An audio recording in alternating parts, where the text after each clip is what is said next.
But that's all there. We generally have some sort of refreshment, either pizza or sandwiches, on the first Friday of the month, generally. That doesn't always happen. Some of these are on the second, but if you just want to come for the food, we're okay with that. We would, though, especially if you're an online teacher, because as an online teacher, there are levels and you have so many trainings that you need to go to.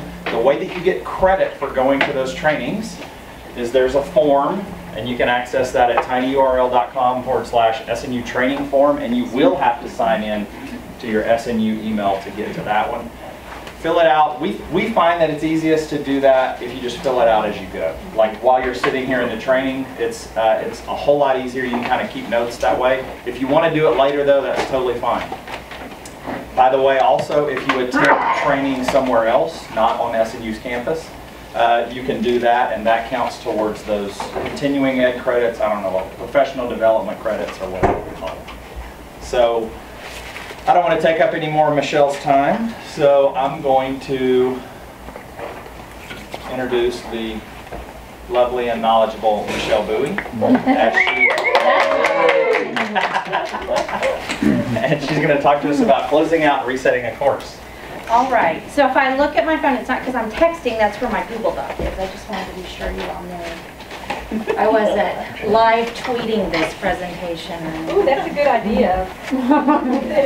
I think this is all I can manage, Glenn. I'm sorry to let you down. All right.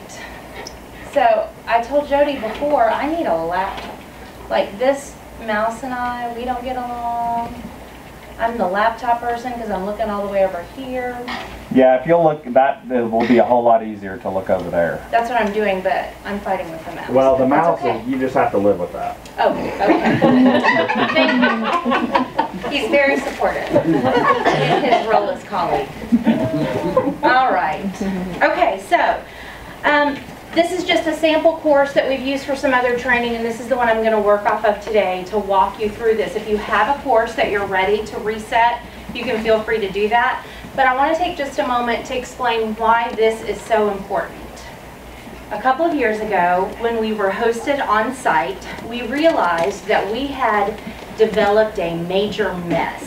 I don't really know of any nice words to describe it.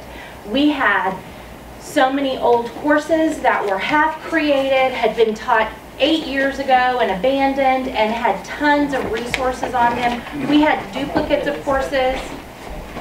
Yes? Apparently they can't hear us. Okay. I think we're muted. Sorry. You That's keep okay. talking. We had, oh, that's interesting. Not sure how we got muted. Okay. Can you guys hear us now? Will they pop up? They won't be able to talk, but you'll see No, I their meant chat. when I see a little pop up. They can. I can hear it. They can hear you. Okay, so several years ago we realized we've got to come up with a way of keeping ourselves from getting in the same position again. And we still don't have this refined. There are several things that we've discussed with terms and organization and so forth, but at a minimum, the expectation is that you all will reset and reuse your course, and there will only be one version of your course online at a time. So that means if I teach Comp 1 in the fall and in the spring, I'm going to use the same course. I'm going to archive some things that I walk you all through, reset the course, get it ready for the next semester, and use it again in the spring. So there's just one Michelle Bowie Monday, Wednesday, Friday Comp 1. Now, if I also taught it on Tuesday, Thursday, we know how those classes are so different. Then there could be an MBOE Tuesday, Thursday course and an MBOE Monday, Wednesday, Friday. Even if I only teach that Tuesday, Thursday every 3 years, it's okay to have that out there. But we don't need 2 or 3 Monday, Wednesday, Friday. Does that make sense? Okay, then I can look at each of you and see that none of you will be offenders when I go back through and begin sorting all of the old courses that are already on my courses that have been abandoned, or there are multiple copies or so forth. I know that the School of Business, Sarah Green, they have a pretty good routine in their department where they actually, since they have so many adjuncts, they run off of templates. So there'll be a template of the course plus then the active copy. They delete the active copy at the end of that semester and do that kind of thing. So if you all are working in that way, let me know and we can certainly have that conversation. Yes, sir. So are you suggesting that if we're teaching 2 sections of the same class on Monday, Wednesday, Friday, we just put that out on one? No. If you're teaching 2 sections of the same course, you can do that and use groups, but you are certainly welcome to have 2 sections of that course live. Yes, that's fine. Sorry I didn't clarify that. Any other questions about why this is so important? The other thing that, and this is the first step at the end of the semester. As soon as you are done with a course, get in that course, make it unavailable to students. Even if you don't plan to reset it for a couple of weeks, as soon as grades are done, your students don't need access to it any longer. Close this course so it gets grayed out. That is very important. 2 reasons.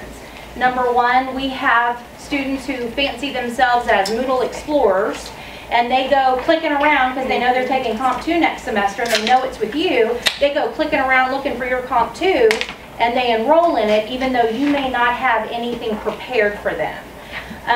Or if it's an old course, they're now in an old course and they're wigging out because they think they're enrolled in the right class and they don't understand why they're not. Okay, so that's number 1. The second reason is if you don't close your course, it stays active on your students list. So that's why every semester I end up emailing you about 2 weeks into the semester saying, please close your courses. I'm getting emails from students who have 10 to 15 classes and they're all from past semesters. So it shows active on their page until you close it. So that's very important. Yes, sir. Just as a matter of policy, how long are we supposed to keep Moodle open past finals, just so they can check like their final exam grade or something like that? Or feedback on a paper or something? I usually will leave mine open for a week. Okay. Yeah, we don't have an official policy on that. Dean Dr. Williams, would you want to stab at anything? No official policy. So a couple of weeks is fine. Okay. Any questions about that? And that's a good question. If you want to write a policy for us to review. Can I do as a haiku? Yes, in fact, we would prefer that. Okay. So my first step is closing the course, making it unavailable to students. Now I'm going to turn on editing, and what you're going to do is you're going to export anything important that you want to retain out of this course. Well, I don't know why I turned on editing, is what I don't know.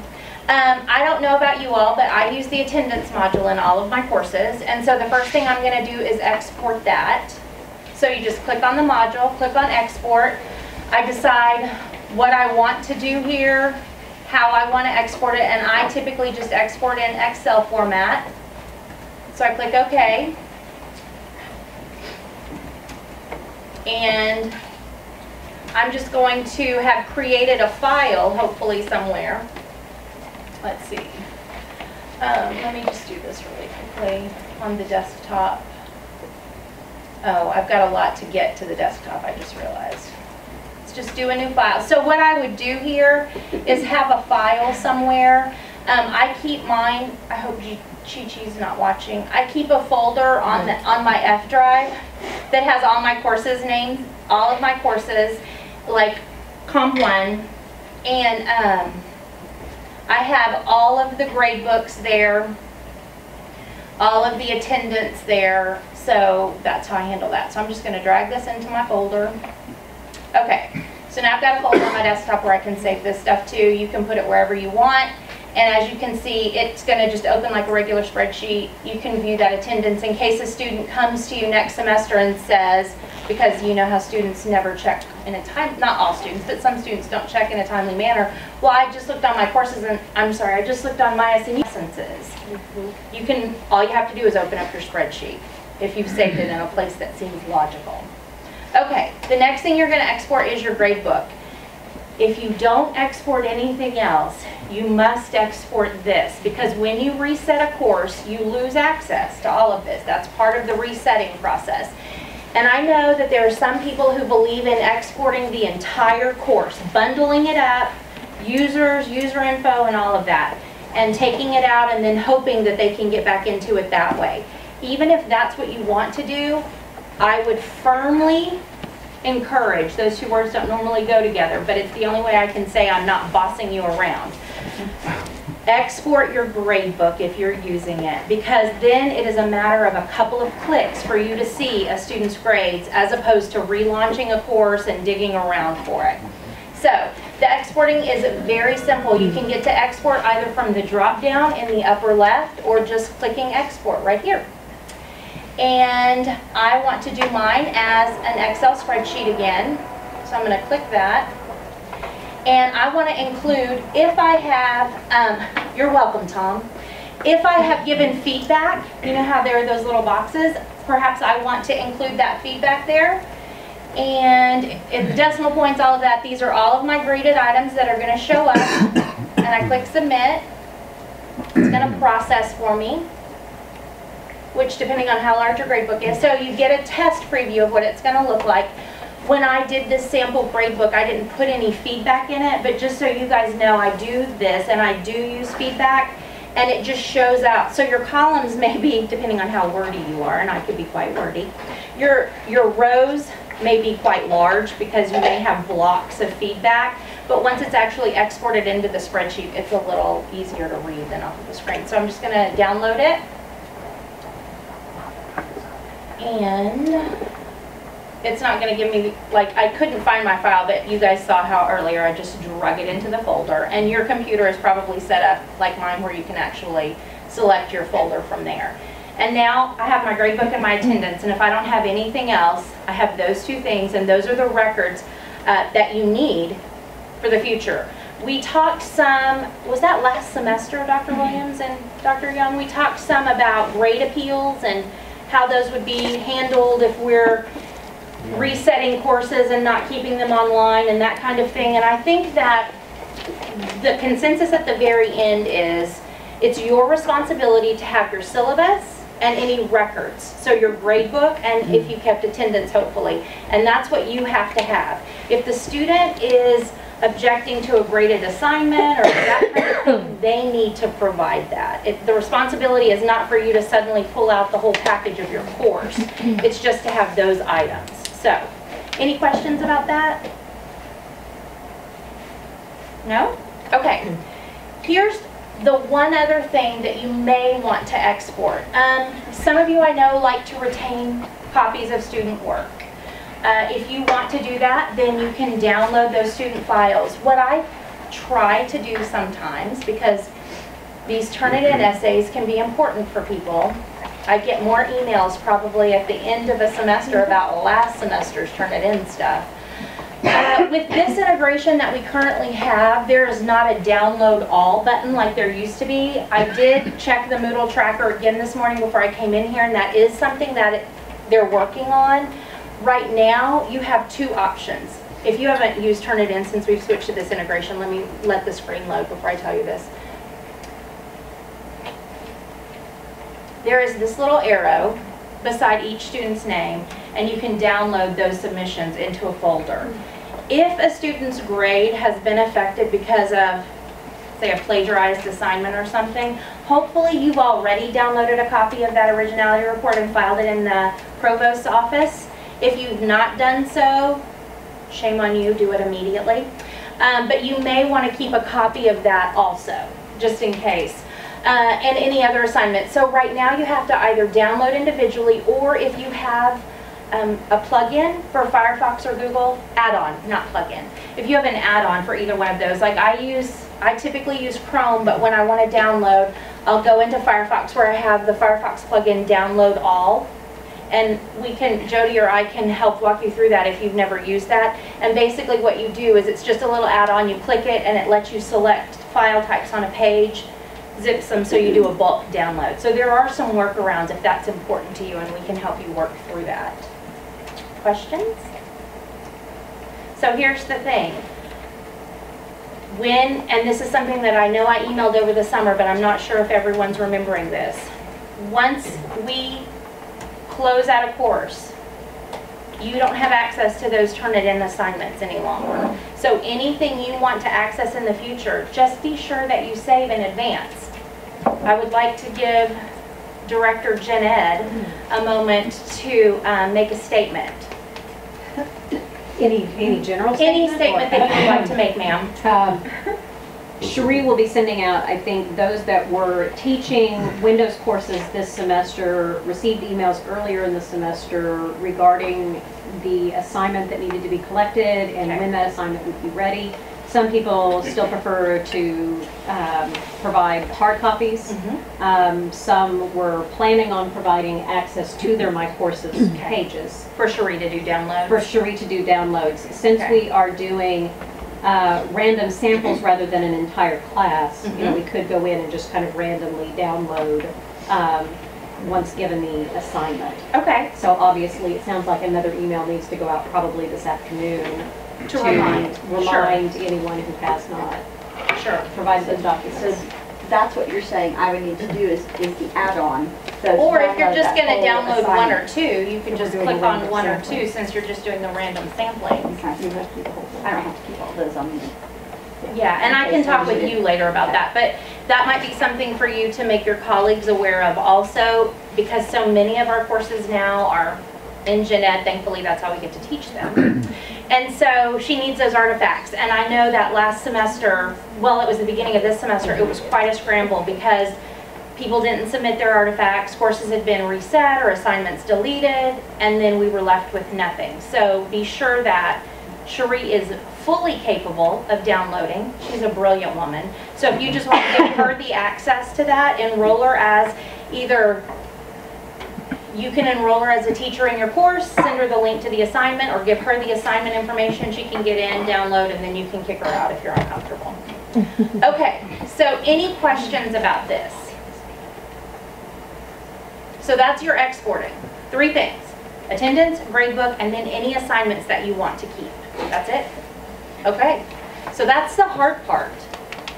The easy part is going over here and clicking on the reset button, and now you choose. We're going to delete the logs. We are going to, I mean, you can click all of those boxes if you want, but I didn't have any events set up in here, notes or comments. All I have are the user logs, and you do want to go ahead and delete those because then your course basically doubles in size if you're keeping all previous accesses to your course. So you may not have those users anymore, but their activity logs are still in there. So go ahead and be sure that you delete those, and then you want to click on student. See how we just click it and it turns blue? if we have done any overrides or role assignments. If you're planning on starting from scratch with your assignments, click this delete all items and categories, but I reuse many of my forums, some of my journals, so instead what I do is just delete all grades. Yeah, see, we're fighting again, Jody Bowie. Not you and I, the mouse and I. There we go. Well, if you use groups, I'll go ahead and talk you through that while I'm trying to get this box to check.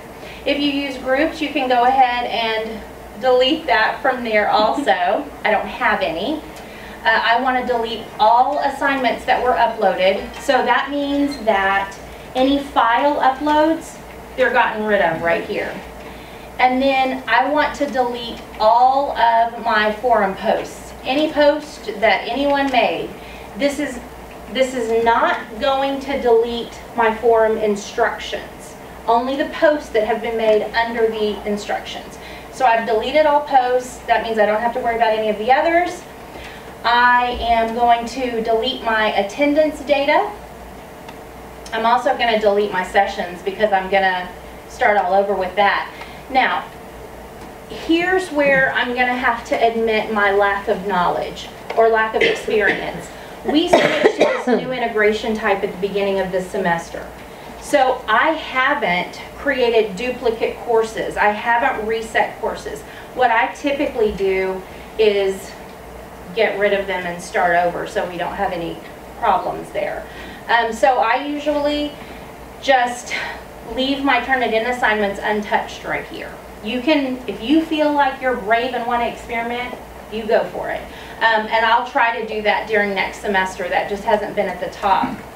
It says that you can reuse the whole class, create duplicates, whatever you want to do, but for now I'm going to leave my Turnitin assignments alone, and I'll say something about Turnitin again in just a moment. So I've made all my selections, recent, it's deleted. It will take a little bit of time, but at the end of this process, I'll be enrolled. Any non-editing teachers that I had in there will be unenrolled.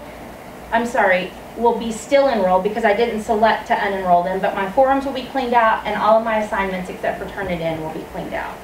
And then you're done.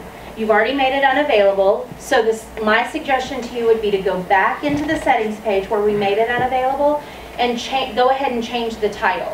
This is my list of what I've done. So if you look, for instance, now in the grades, that will just show you two places. We no longer have any users and there are no longer any grades there. So here's my suggestion. What you can do is, let me find course administration, go back into the settings page, and up here at the name, if you're going to teach it again next semester, go ahead and give it following the naming convention, including the semester and section, the new title. If you're not going to teach it for another semester, year, 2 years, I mean, we have some departments who have courses on a 3-year rotation, and I don't expect you to get rid of those. Just put future in the title, make sure the course is unavailable to students, and you're good. It'll just sit there, and if you get kicked out of it, you can email me, and I'll put you back in. I think the Moodle setting right now is if you do not access a course for 9 months, you're removed, but it's really easy for me to re-enroll you. You just tell me the title of the course and I'll hunt for it and put you back in it. Yes, sir? One time when I reset a course, I lost all my communication in terms of emails. The quick mails. The quick mails. Does that mails. happen? There's no way to avoid that? Or? No, there's not, because it's cleaning out your records and your users. So the way that my personal workaround on that is when I send an email, I always have a copy sent to myself. I just click that little box. Do you guys know about that little box on quick mail? Yeah. So no, but you know, I haven't. I know my grade mark. I mean my email is the docked second over one here somewhere. One more up. Yep. Okay, so let's see if it got rid of my history. Yeah, so it does totally clean it out. Yes, ma'am. You said a 9-month time frame. If we put future in the title, some of mine are every other year. I leave it there forever. Yeah, you might, if you don't access it for 9 months though, Moodle, the system will kick you out. Oh, okay. But the course still remains, it's just empty. So you just email me and say, hey, where's my media ethics class? Has future in the name, and I'll locate it and put you back in as a professor. Okay. Yeah. And then, one more Go ahead. question. I typically keep records for one semester past when a student has been in a course. Mhm. That's the way I've always done it, because they're supposed to appeal, within Right. that time frame. Because I don't like to fill up that F drive with, we get emails from Chi-Chi. Mhm. So, we might just keep that in mind, not keeping everything forever. Sure. Because those files are huge. Sure, and that is a good point. The exporting gradebook and attendance, those are small, pretty small spreadsheets. And if you are a level, when can you get an external hard drive? Level 3? 2 or 3. If you become an online teacher, once you get to level 2 or 3, your prize for reaching, it's not a prize. Yeah. Your gift for reaching that level, it can be an external hard drive. So that's one of the things that I definitely recommend people do. Keep all of those on an external hard drive. Then you can even carry it home with you at night if you want. And we might mention that this is just for, not online. Online courses, they It's have, taken care of. yes, you all You have, don't reset anything. Jody, Gwen, and Laura handle all of the online business. Okay, Kim, did you have a question? Yeah, well, like I'm looking at a future course that someone kindly moved over to my courses for me. It must have been you. And I'm looking at... It was probably Melody. Or Melody, yes. Yes. And it's got all the dates on it that are the dates from the spring, Yes. from the fall semester. So now I need to make it go where Yep. the dates are going to be. All you do is when you go to edit settings, you just give it your new course start date, and that is an important thing to remind you guys of. However many weeks you want, and then you just give it a new start date, and that controls how the weeks run. So I suggest that if you think in terms of Monday to Sunday, which is what I usually do, then the first week of class, if that date is the 11th, figure out what that Monday is and put that Monday date there. Okay. Yeah. Anyone have any other questions? I do. Yes, ma'am. With like the courses you teach for PGS, do you still export your gradebook and stuff for all of those? Personally, I export my gradebook and my attendance, yes. But they also keep a backup. They do the reset and all that for you. They do all the reset and stuff, but as for record keeping, I think they just, all they retain is that piece of paper that you send them that has the grade, the final grade, and the attendance. So that's just my own thing. Yes, sir. It might be worth mentioning when you go in to reset your course, the very first option there is to change that start date. Sure. At the very top, so you can do it there as well. But if you forget, then... Yes. Anyone else? This is not a long process. It takes just a couple of minutes, but it truly makes a huge difference.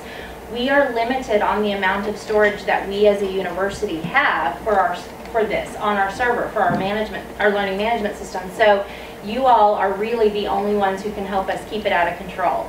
Because the other option is one day Dr. Williams and I log in and we just start randomly deleting stuff that looks like it needs to go. So I love that they all looked at me like I was serious. No. Why would you look that far removed? It's within the realm of possibility. See, that's what I didn't know was past history. Can you start with Dr. Williams' classes? Sure. Not a problem.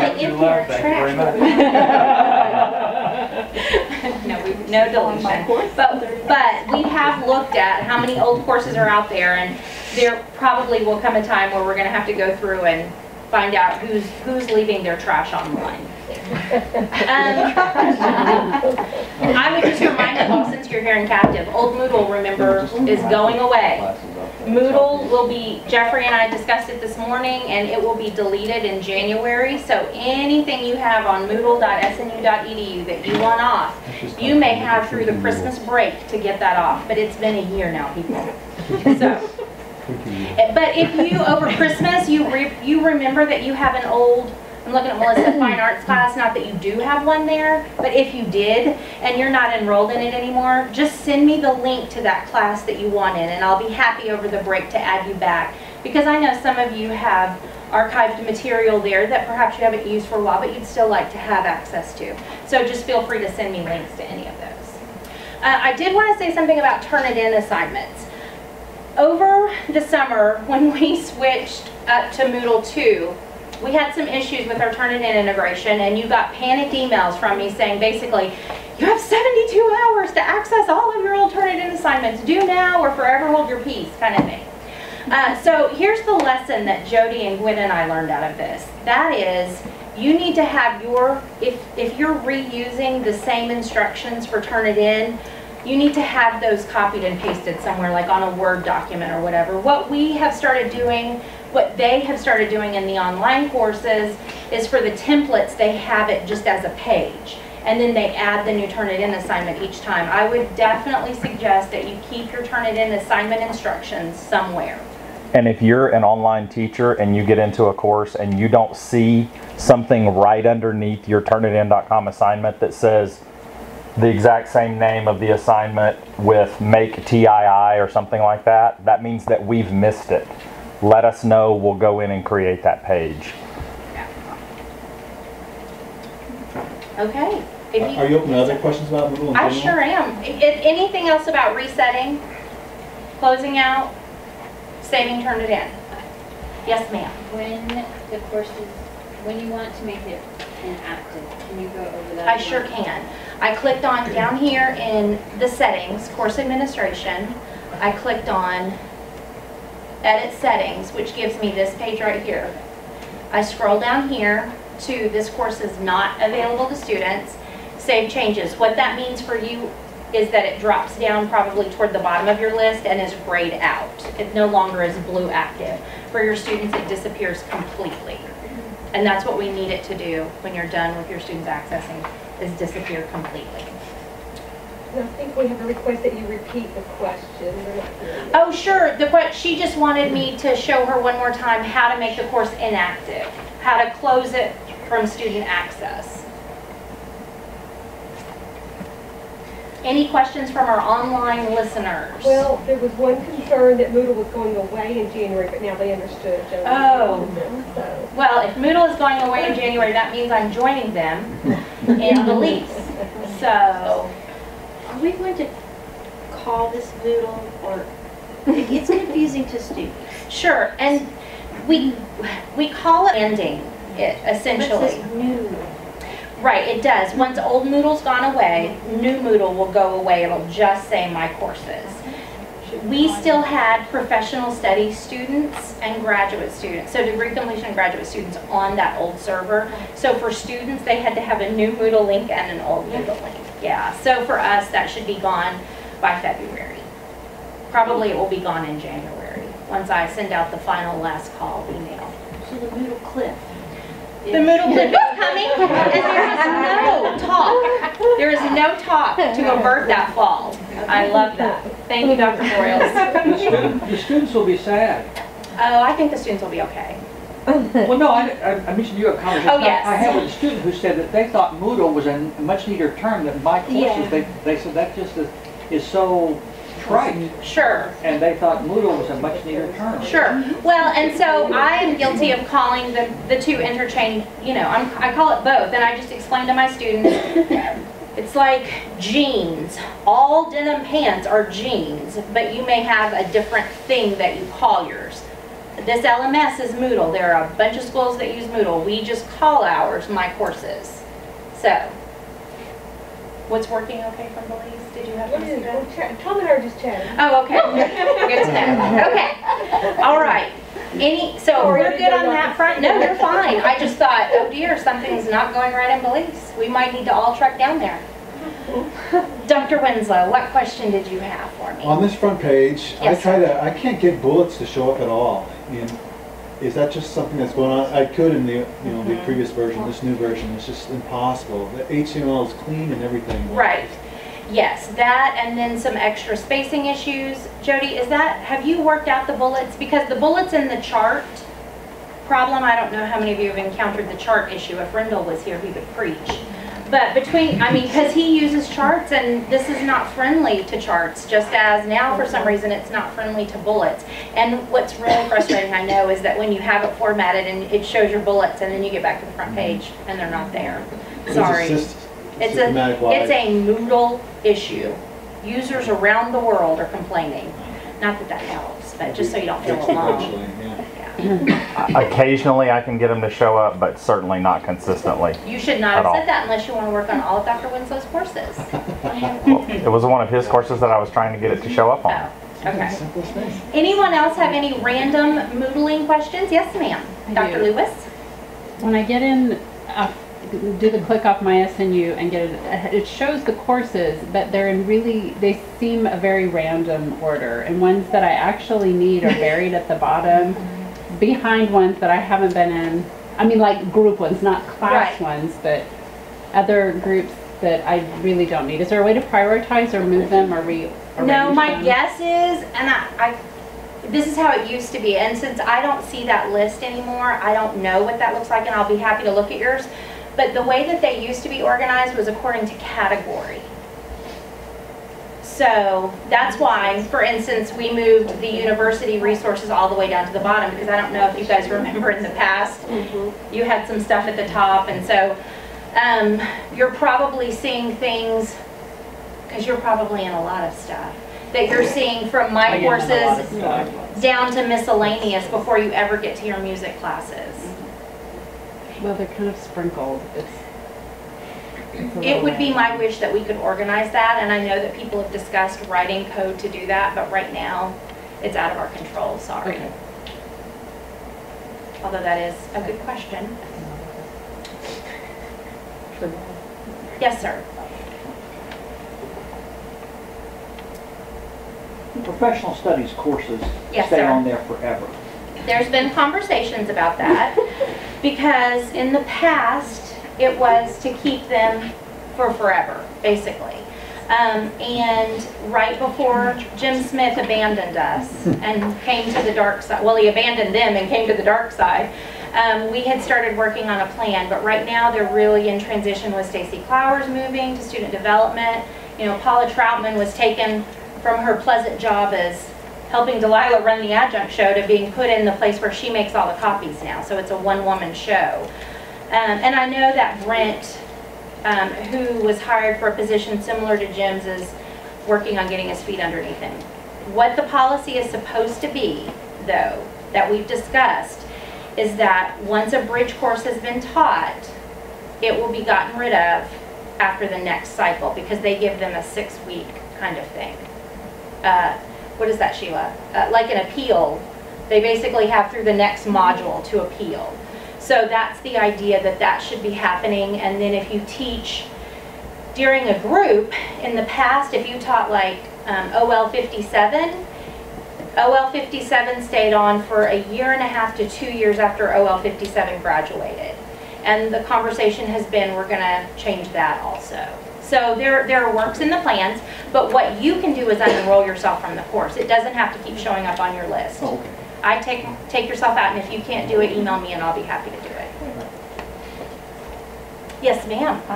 When you're starting a course in that next semester, yes, will the students migrate over automatically? No, we have to go through, you have to enroll them right now. Once we are, the great thing about this colleague, Lucian Ginjabar, I've just decided to give it a whole new name, Ginzabar, whatever the system is going to be called, is it will talk to our system, and will then students be enrolled based upon the courses that they're enrolled. They'll be automatically dumped in. For now, it's like it was the beginning of this semester, where you have to enroll them or send them the information to enroll themselves. And the videos for that, as so many of the other videos, are on the My Courses Resources for Faculty page. Yes, ma'am. Unless they're online courses, which we are doing for you. That's right. Enrolling your students for you. Are you bragging? Because I won't do that for the face-to-face. Well, you know. Sheila's going to offer to do that, I'm sure, for anyone who's interested. All right, any other questions? General Moodle, anti-Moodle, pro-Moodle? Yes, sir. Not really an anti-Moodle, but I'm just wondering, Moodle's just been so confining, and we've really had to fit within its constraints. Yes. Is there any thought about, you know, the way that students are going to social networking and things like that, a more fluid and flexible site that has the looks and appeal of a more hip? Right, and those are called, they're called SLN, Social Learning Networks. And sure, the problem right now though is that moving to something like that, because this actually is something that we've discussed recently, moving to any of those right now while they're on the very beginning of their development path is really risky for us. The majority of them, if not all of them, would be required to start over from scratch on all of our courses. So even just say professional studies, think about all the templates they have that would be lost, you know.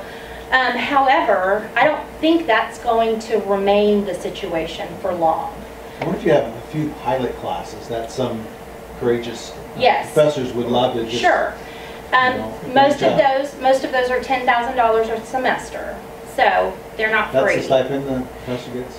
No, that's the cost we pay to have a working sandbox to pilot something. We really have done some checking around on this because we would agree there are a lot of things that we're locked into. It's been funny though, you know, Gwen's heavily involved with CCCU and their tech group and the listserv, and almost every name that we would send out, you get love it or I hate it. So I think everyone, regardless of what management system they're on, is in a love-hate relationship with it. And so do I think we're in the best place that we could be? Maybe not, but it does work for us. I know there are lots of little frustrations. I mean, Howard and I talked again the other day about assignments not being able to be over 100, and Diane's point about us having to enroll students. Those are frustrating. And if it's something that I can help us find a workaround on, I'm willing to do so. But for now, we're kind of playing it safe and hanging out with the Moodle people for a while longer. Well, I can teach for 2 other institutions, and this is the best of the 3. Which is great to hear. It's always a little shocking when you tell me that, but it's still, nevertheless, it's still good to hear. And you know, the Blackboard's still out there pulling in big bucks, but those people really, you know, we talked to some of them over the summer at different technology conferences, and they are equally dissatisfied, if not more, because they're paying so much more money. So it is a legitimate concern, and it doesn't hurt me when you ask. I don't get a kickback from Moodle or anything, so I just want you all to know they're not paying for my vacation home. Any other questions? Who is? Yeah, I don't have one. You have one? No, my vacation home would be the same home that I live in year round. All right, if there are no more questions, you guys can run away, do your last minute grading because grades are due Monday, that's exactly right. Just be sure to sign if you have Yes. it. There's a sheet floating around somewhere. And if you want to just hang around here because you have some other questions for me, feel free to do that, and I will be happy to come around and chat with you. But thank you guys so much for coming. Have a great Christmas.